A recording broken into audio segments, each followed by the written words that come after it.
안녕하세요. 기독교 기본교리 강좌 5번째 주제 성령님에 관한 내용을 이어가도록 하겠습니다. 앞서 우리는 성령께서 또 다른 보혜사로 이 땅에 오셨다는 것을 보았는데요. 이번 시간에는 성령의 은사와 열매라는 주제에 대해서 공부하도록 하겠습니다. 근데 이 주제를 본격적으로 다루기 전에 먼저 성령 세례라고 하는 표현의 의미를 한번 정리하면 좋겠습니다. 교회에 오시면 성령 세례라고 하는 말을 종종 듣게 되시는데 이 표현이 처음 등장하는 것은 사도행전 1장 5절입니다. 예수님께서 부활하신 이후에 40일간 제자들과 함께 계시다가 하늘로 올라가셨는데요. 예수님이 승천하시기 전에 제자들에게 요한은 물로 세례를 베풀었으나 너희는 몇 날이 못되어 성령으로 세례를 받으리라 라고 말씀하신 적이 있습니다. 이때 처음으로 성령으로 세례를 받는다라는 표현이 등장하는데요. 이어지는 1장 8절에서 바로 그 성령이 너희에게 임하시면 너희가 권능을 받고 예루살렘과 온 유대와 사마리아와 땅끝까지 이르러 내 증인이 되리라는 말씀을 하십니다. 승천하시기 전에 예수님이 하셨던 이 말씀이 이루어지는 것은 열흘 정도 지나서인데요. 열흘이 지나서 오순절이라는 절기가 되었을 때 성령이 제자들에게 임하십니다. 그날의 상황에 대해서 사도행전 2장 1절부터 4절에서는 이렇게 묘사합니다.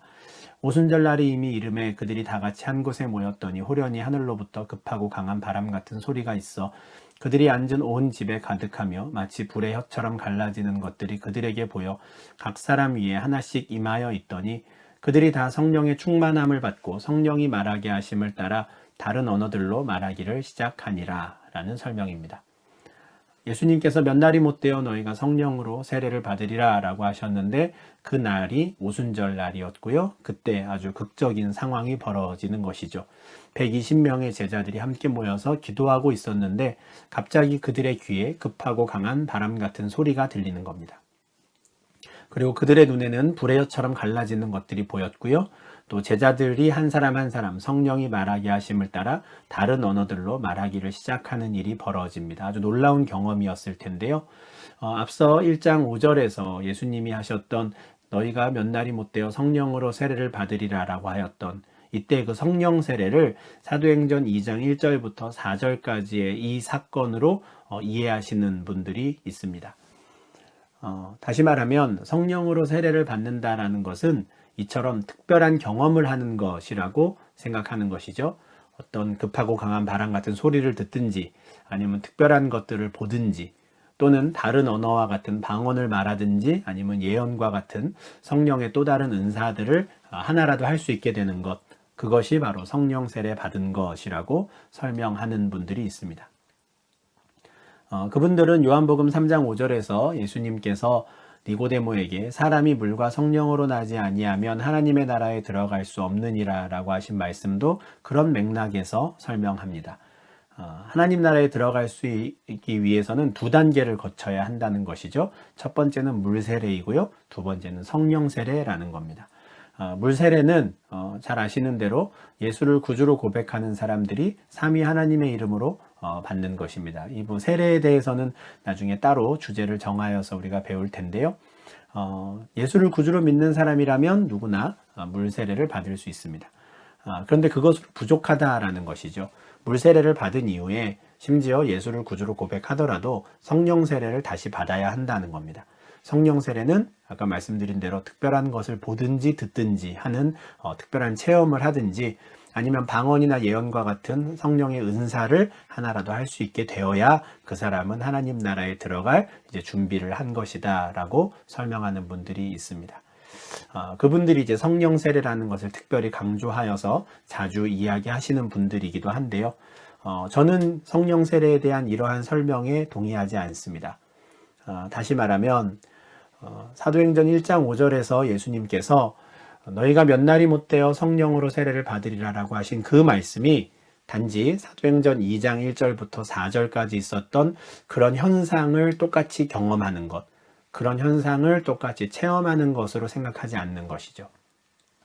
또한 아울러서 하나님의 나라에 들어가기 위해서 물과 성령으로 나야 한다라고 했을 때 이것을 물 세례와 성령 세례로 각각 나누어서 생각하지 않는다는 겁니다. 저는 물 세례는 성령 세례 받은 것을 인친 것이라고 생각합니다. 성령 세례 받은 사람이 물 세례를 받을 수 있는 것이죠. 물세례를 누가 받습니까? 예수를 구주로 고백하는 사람들이 받습니다.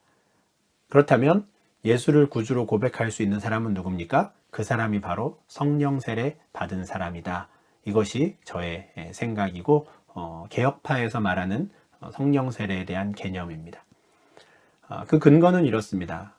고린도전서 12장 3절에서 하나님으로 영으로 말하는 자는 누구든지 예수를 저주할 자라 하지 아니하고 또 성령으로 아니하고는 누구든지 예수를 주시라 할 수 없느니라 라고 하신 이 말씀에 이제 큰 바탕이 되는 건데요. 성령이 아니고서는 어느 누구도 예수를 주로 고백할 수 없다라는 겁니다. 그러니 예수를 구주로 고백하는 사람이 물세례를 받는다? 그 사람은 이미 성령 세례를 받은 사람이다 라는 것이죠. 물론 고린도전서 12장 3절 이 말씀 하나 때문에 성령 세례의 의미를 이렇게 설명하는 것은 아닙니다. 사도행전에서도 저는 이 사도행전 1장 5절에 있는 그 성령 세례가 2장 1절부터 4절까지의 상황을 한정한다라고 생각하지 않는데요. 그 이유는 사도행전 1장 5절에서 예수님께서 제자들에게 이 말씀을 하실 때의 상황이 아직 예수님이 이 땅에 계실 때라는 겁니다. 예수님이 이 말씀을 언제 하셨는가, 저는 그 시점이 아주 중요하다고 생각하는 것이죠. 아직은 성령께서 또 다른 보혜사로 이 땅에 오시기 전인 겁니다. 아직은 예수님이 이 땅에 계셨으니까요. 예수님이 하늘로 올라가신 이후에 그 이후에 이제 몇 날이 못 되어 또 다른 보혜사로 성령께서 이 땅에 오실 겁니다. 그게 사도행전 2장의 상황이죠. 그런데 예수님께서 또 다른 보혜사를 보내시는 이유가 무엇이었습니까? 우리가 앞서 배운 내용을 생각해 보면 임마누엘 하나님이라는 그 약속을 지키시기 위함이었습니다. 하나님이 언제나 하나님의 백성들과 함께 하시기 위해서 영이신 성령 하나님께서 이 땅에 오시는 것이죠. 그래서 사도행전 2장 그 오순절날 이 땅에 오신 그 성령님은 지난 2000년 동안 단 한 번도 이 땅을 떠나지 않고 언제 어디서나 하나님의 백성들과 함께 하고 계십니다. 그런데 사도행전 1장 5절에서 예수님의 이 말씀을 하실 때에는 심지어 예수님의 제자들도 또 다른 보혜사 성령님과 함께 한다는 것, 또 다른 보혜사 성령님과 동행한다는 것이 무엇인지 모를 때였습니다. 왜냐하면 아직은 예수님과 함께 있었으니까요. 예수님께서는 당신이 이 땅을 떠난 이후에 또 다른 보혜사로 성령이 오시는 것, 그것을 성령으로 세례를 받는다라고 말씀하신 겁니다. 성령으로 세례를 받는다라는 건 무슨 의미입니까? 또 다른 보혜사 성령님이 오셔서 하나님의 백성들과 늘 함께 이 땅에 계시며 임마누엘 하시는 그 경험을 하는 것, 그것이 바로 성령으로 세례 받는 것이죠. 그렇다면 그 성령님은 누구에게 임하십니까? 예수를 구주로 고백하는 자들에게 임하십니다. 아니, 성령께서 임하시는 자들, 성령이 부르시는 자들이 예수를 구주로 고백하게 되는 것이죠. 그렇기 때문에 저는 사도행전 2장의 이 특별한 사건을 이후에 2000년 동안 모든 그리스도인들이 똑같이 경험해야 하는 일반적인 상황이라고 생각하지 않는 겁니다. 보혜사 성령님이 처음으로 이 땅에 오실 때 아주 확실히 그들에게 나타나시기 위해 그들에게 특별한 경험을 하게 하신 것이죠.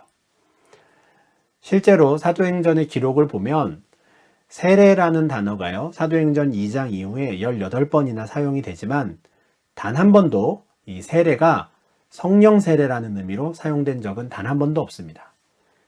사도행전의 세례는 언제나 물세례이죠. 그리고 물세례를 받은 자들을 신도, 믿는 자들이라고 말씀합니다. 사도행전 2장 41절에서 베드로의 설교를 들은 사람들이 세례를 받죠. 그들은 신도가 됩니다. 이때의 세례는 당연히 물세례입니다. 이들이 무슨 특별한 환상을 보았다거나 아니면 방언을 했다거나 예언을 했다거나 하는 식의 성령의 은사가 이들에게 나타났다라는 기록이 전혀 없습니다. 사도행전 16장도 마찬가지입니다.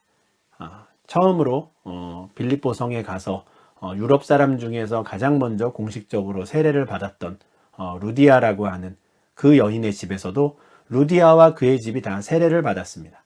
그때 이 물세례이고요. 물세례를 받은 이후에 그들이 이렇게 말하죠. 만일 나를 주 믿는 자로 알거든 우리 집에 머물라 라는 거예요. 내가 세례 받은 것이, 내가 세례 받기 전에 예수를 구주로 고백한 것이 참된 것이라고 당신이 생각하거든 우리 집에 머무십시오 라고 루디아가 이야기하는 것이죠. 루디아에게서는 아무런 성령의 은사가 나타나지 않았던 겁니다. 만약에 루디아가 방언을 했다거나 예언을 했다거나 또 다른 성령의 은사를 즉각적으로 나타냈다면 루디아는 이런 말을 할 필요도 없습니다. 나를 주 믿는 자로 알거든 이런 말을 할 필요도 없죠. 그냥 눈으로 나타나는 현상이 있었을 테니까요. 그러나 그녀가 이렇게 말했다는 것은 눈으로 나타나는 현상이 없었을 가능성이 더 많은 겁니다. 그럼에도 불구하고 바울은 루디아와 그의 가족에게 복음을 전할 때 그들의 표정을 보았고요. 그들의 얼굴을 보았고 그들의 몸을 보았습니다. 그리고 그들이 어떤 마음과 어떤 다짐으로 예수를 구주로 고백하는지를 직접 보고 물세례를 주었기 때문에 그들의 고백이 참된 것이라고 인정한 것이죠. 이처럼 성령 세례는 예수를 구주로 고백하게 되는 것, 그것이 바로 성령 세례 받는 것입니다. 특별한 체험, 왁자지껄한 어떤 소동 이런 것들과 성령 세례는 아무런 관련이 없습니다.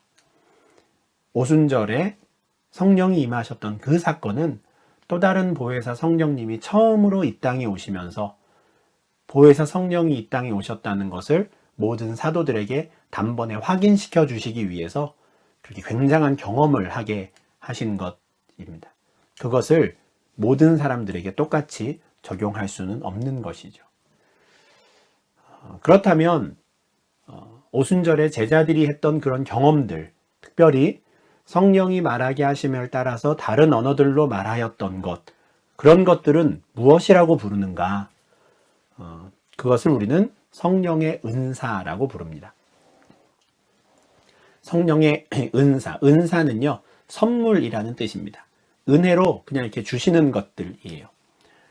성령의 은사에 대해서는 고린도전서 12장, 13장, 14장에서 가장 잘 설명하고 있기 때문에 우리가 이 본문을 바탕으로 해서 이 내용을 좀 보면 좋겠습니다.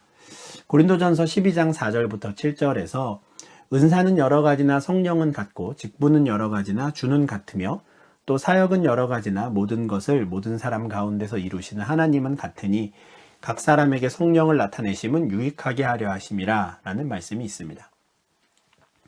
4절에서 은사가 여러 가지가 있는데 이 은사를 주시는 분은 성령 하나님 한 분이다 라는 겁니다. 성령이 주시는 은사인 것이죠.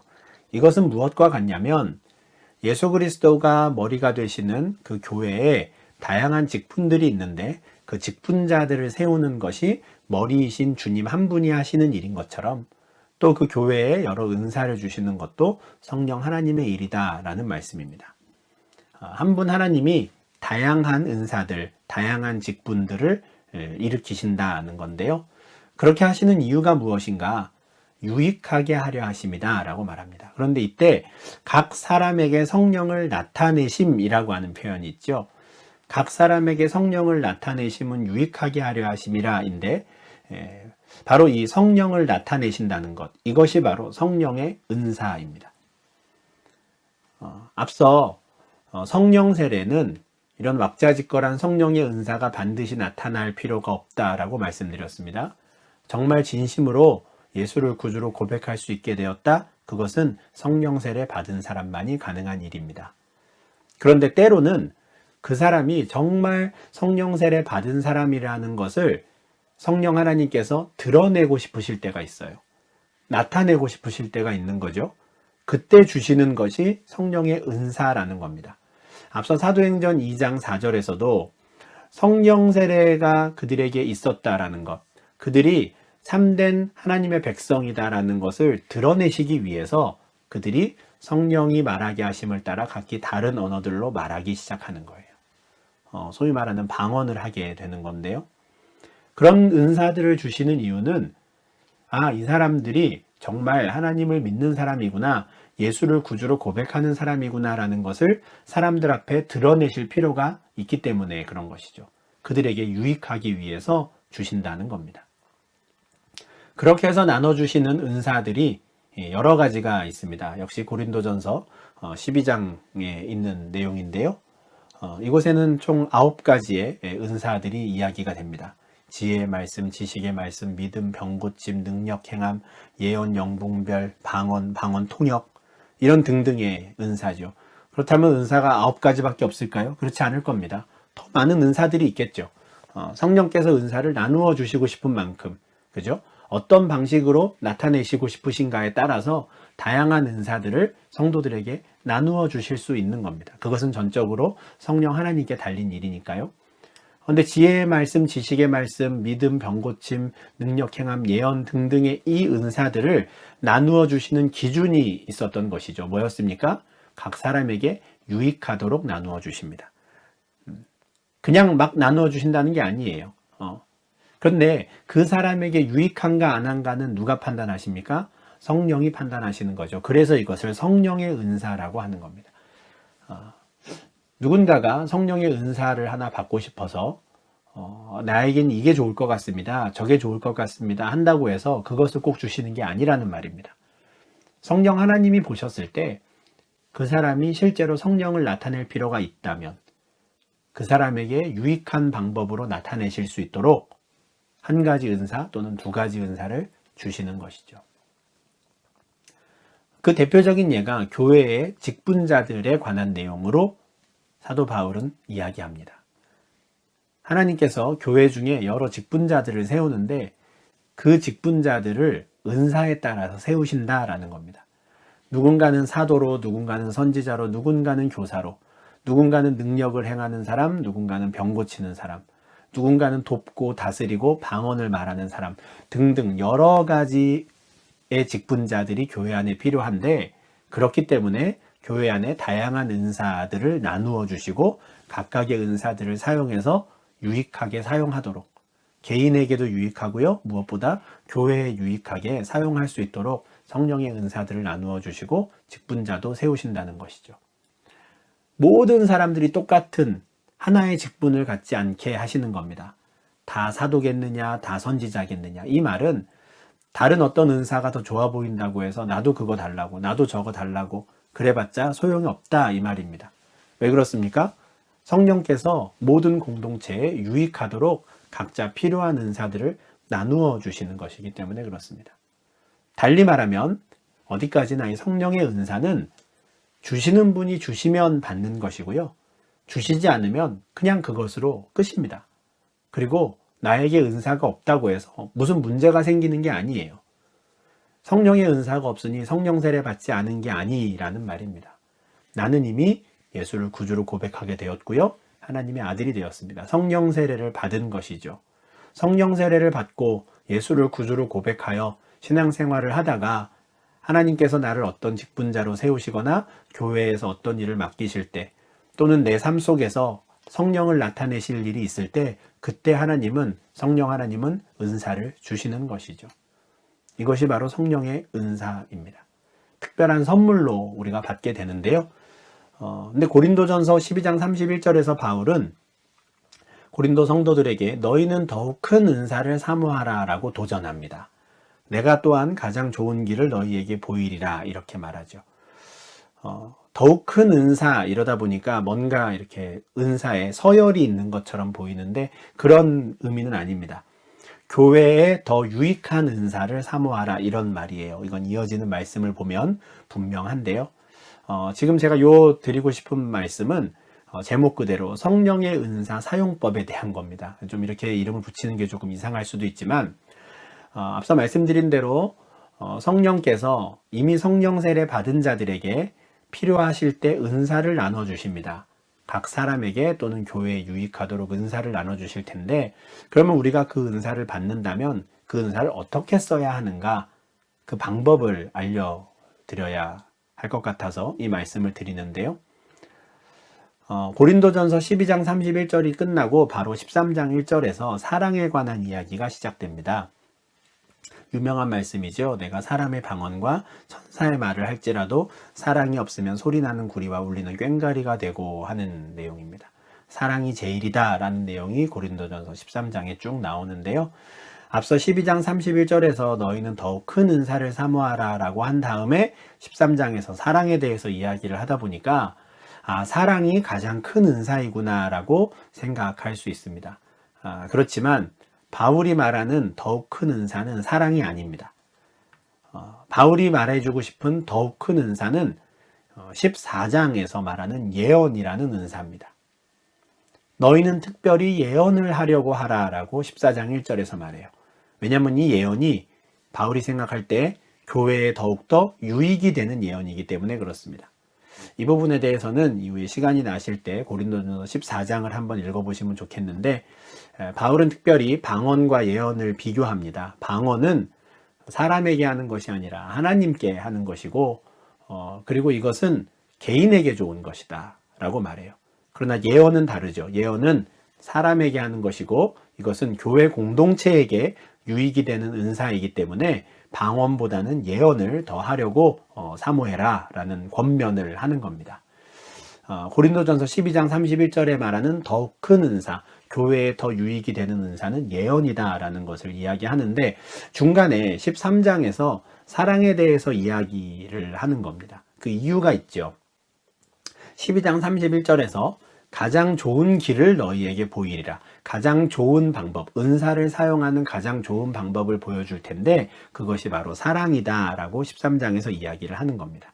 그리고 14장 1절에서 너희는 항상 사랑을 추구하며, 뭡니까? 사랑을 바탕으로 해서 신령한 것들, 은사를 사모해라 라고 말해요. 언제나 모든 은사의 바탕에 사랑이 있어야 한다라는 겁니다. 사랑은 은사가 아니고요, 모든 은사들이 바르게 사용될 수 있도록 하는 바탕입니다. 가장 좋은 방법이죠. 사랑이 바탕이 되어 있지 않다면 아무리 방언을 잘한다 해도, 아무리 예언을 할 수 있다 하더라도 다 의미 없는 거가 되는 겁니다. 모든 성령의 은사는 사랑을 추구하며 사랑이라는 바탕 아래에서 사용되어야 한다. 이것이 성령의 은사에 관해서 바울이 권면하고 있는 겁니다. 심지어 고린도전서 13장 8절부터 10절에서는 고린도 성도들이 그렇게도 사모하고 또 잘하였던 여러 가지 은사들, 예언, 방언, 말씀의 지식, 이런 은사들은 어느 순간 끝날 때가 있다라고 말해요. 더 이상 하나님이 그 은사들을 주지 않으실 때가 있다라는 것이죠. 이 교회에 그 은사가 필요하지 않다라고 생각하시면 안 주시는 것이죠. 그렇지만 어떻습니까? 사랑은 언제까지나 떨어지지 않는다라고 말해요. 사랑은 계속해서 남아있다라는 겁니다. 각각의 교회 또는 어떤 사람을 볼 때 하나님께서 필요한 은사들을 주시다 보니 어떤 교회에는 더 이상 주지 않는 은사들도 있을 수 있다는 겁니다. 그러나 그것에 관계없이 사랑은 언제나 계속되며 그 교회 안에 언제나 바탕을 이루어 가야 한다라는 것이 사도 바울의 권면인 겁니다. 갈라디아서에서도 바울은 오직 사랑으로 서로 종노릇하라 라고 이야기하는데요. 이어지는 갈라디아서 6장 2절에서 바로 이것을 그리스도의 법이라는 이름으로 부릅니다. 성령 세례를 받고 예수를 나의 구주로 믿게 된 자들은 그리스도의 법을 성취하는 삶을 살아야 하는데요. 그것이 바로 오직 사랑으로 서로 종노릇하는 겁니다. 성령의 은사도 이런 맥락에서 사용되어야 하는 것이죠.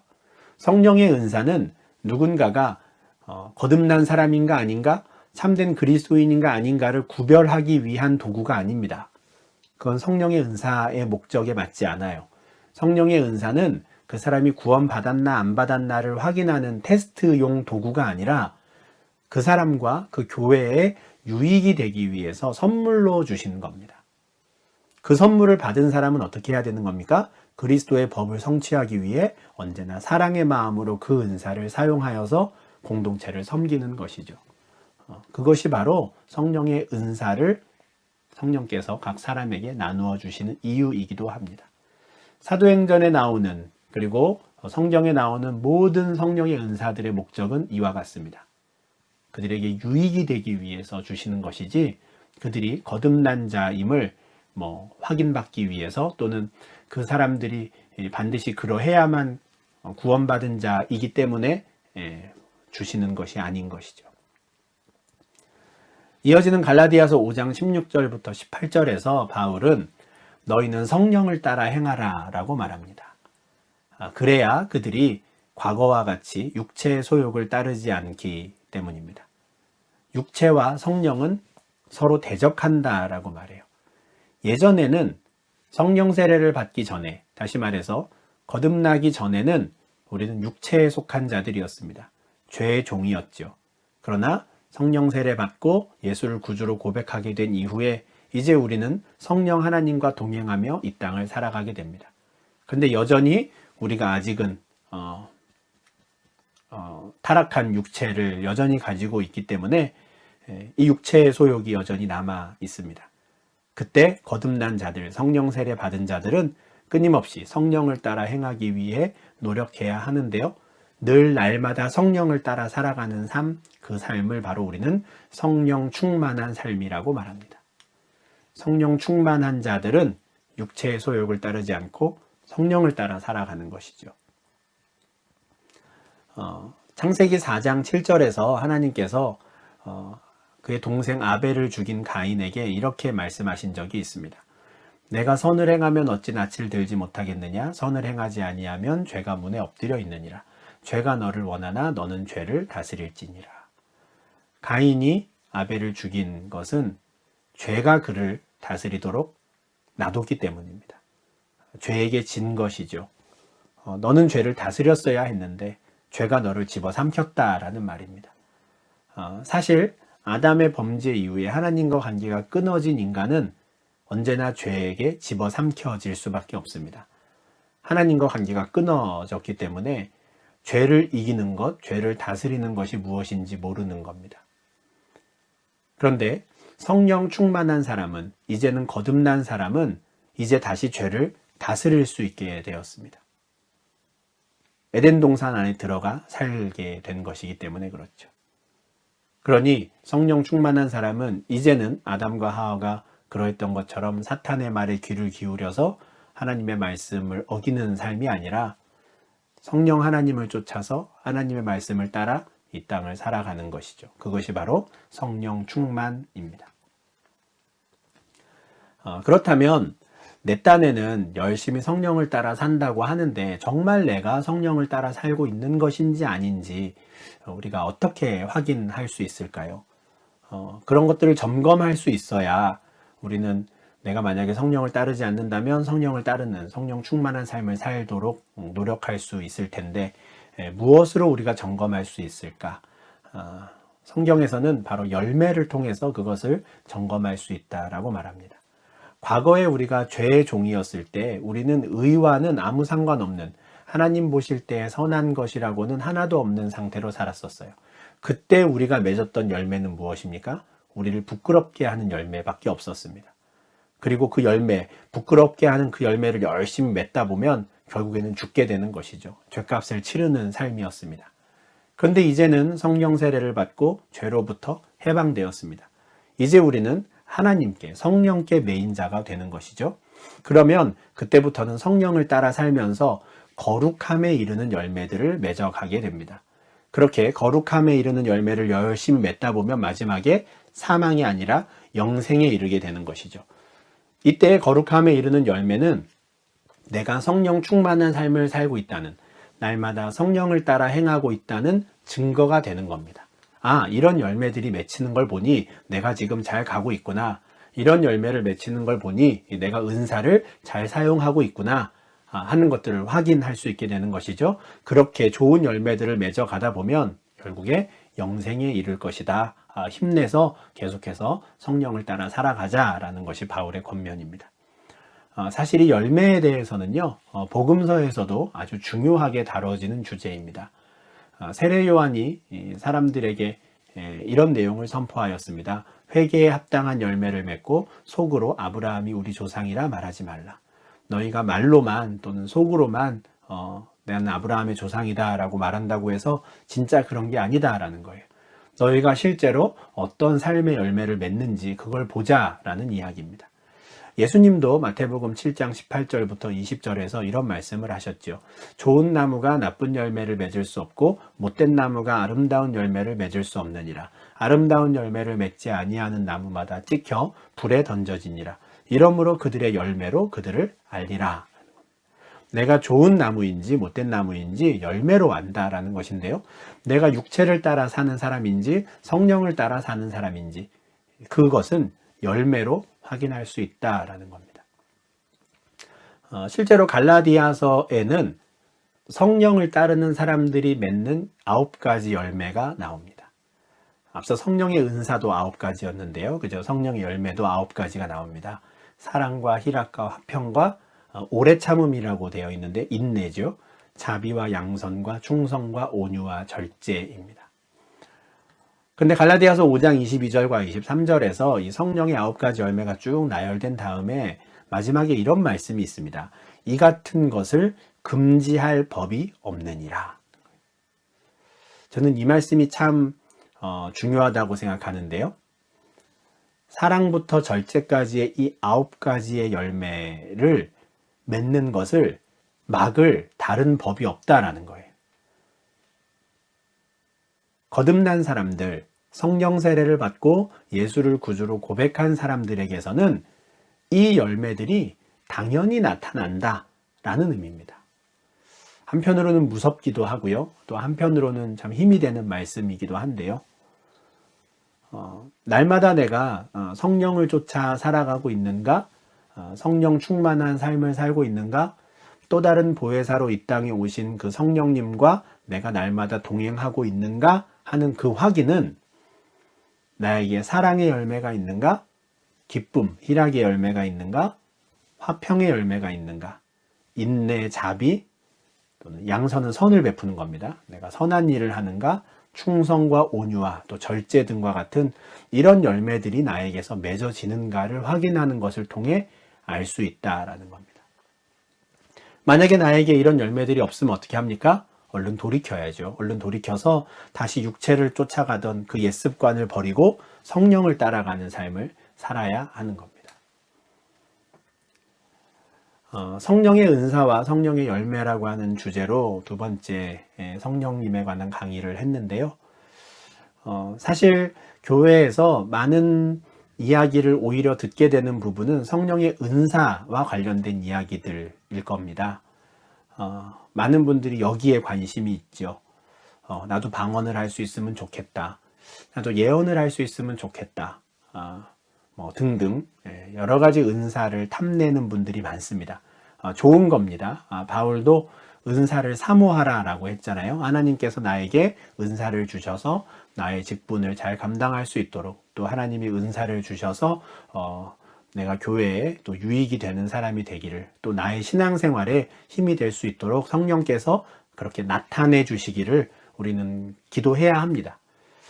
그렇지만 거듭 말씀드리지만 성령의 은사를 받을 수 있는가 없는가는 우리에게 달린 일이 아닙니다. 그것은 은사를 나누어 주시는 성령님께 속한 일이죠. 그러니 그저 우리는 사모하는 마음이 있다면 그것을 기도할 뿐이고 거기까지가 그냥 우리가 할 수 있는 일의 전부입니다. 사실 우리가 오히려 더 관심을 갖고 신경 써야 하는 건 성령의 열매이죠. 거듭난 사람이라면 성령 세례 받은 사람이라면 성령의 열매가 맺어지는 것을 금지할 법이 없다고 하셨는데 정말 나에게 사랑과 희락과 자비와 화평 등등의 이런 열매들이 맺어지는가? 우리는 날마다 고민해야 하는 겁니다. 날마다 스스로를 살펴봐야 하는 것이죠.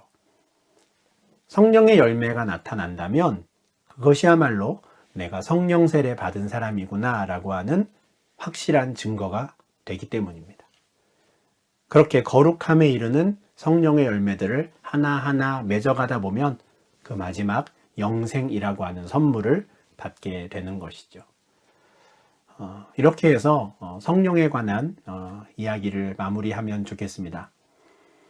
또 다른 보혜사로 성령께서 이 땅에 오셔서요, 예수를 구주로 고백하는 자들과 영원히 이 땅을 함께 하십니다.